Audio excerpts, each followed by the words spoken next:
पौर्णिमेच्या चंद्राचे मनोगत। एकदा असंच अभ्यास करायचा कंटाळा आला होता, म्हणून मी थोडा वेळ गच्चीत गेले। इकडे तिकडे बघताना अचानक माझे लक्ष आकाशाकडे गेलं, तर आकाशात पूर्ण चंद्र चमकत होता। आज पौर्णिमा होती ना। मी खूप वेळ त्याच्याकडे पाहत राहिले, तेव्हा मला असं वाटलं की तो चंदामामा खरंच माझ्याशी बोलतोय की काय। आणि हो, अगदी तसंच झालं। अगं, किती वेळ ते न्याहाळतेस मला? खरं तर अगदी लहानपणापासून तुझी माझी ओळख। आज पौर्णिमा म्हणून मी तुला पूर्ण दिसतो आहे, म्हणूनच तुझी नजर माझ्यावर गेली ना। नाहीतर लक्ष तरी दिलं असतंस का? मला तुम्हा माणसांची नेहमी गंमत वाटते।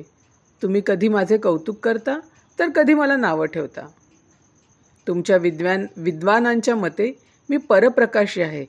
सूर्यासारखा मला स्वतःचा प्रकाश नाही। मी एक उपग्रह आहे। सूर्याचे काम वेगळे आणि माझे काम वेगळे। खरं सांगू का, मला प्रखर प्रकाश आवडतच नाही। माझे चांदणे नेहमी आनंददायक असते। माझे तर म्हणणे असे आहे की माणसाने सुद्धा आपले व्यक्तिमत्व असेच प्रसन्न ठेवावे।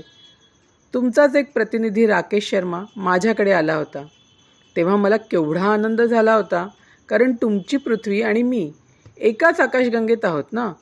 पण येथून परत गेलेल्या माणसांनी माझ्याबद्दल वेगवेगळी मतं मांडली। कुणी म्हणतात मी भाजलेल्या पापडासारखा दिसतो, तर कुणी म्हणतं माझ्या ठिकाणी पाणीच नाही, राहण्यासाठी मी योग्य नाही। भारताने काही वर्षापूर्वी एक चांद्रयान माझ्याकडे पाठवलं होतं। त्यांनी माझ्या न दिसणाऱ्या बाजूचा अभ्यास करायचं ठरवलं होतं। त्यांचे प्रयोग कितपत यशस्वी झाले हे काही कळलं नाही। आणि असं आम्ही बोलत असतानाच आईची खालून हाक आली, अगं, इतका वेळ काय करतेस गच्चीत? आता तुम्हीच सांगा, आईला काय सांगू मी की मी चांदमामाशी बोलत होते? ती तर मला वेड्यातच काढेल। धन्यवाद।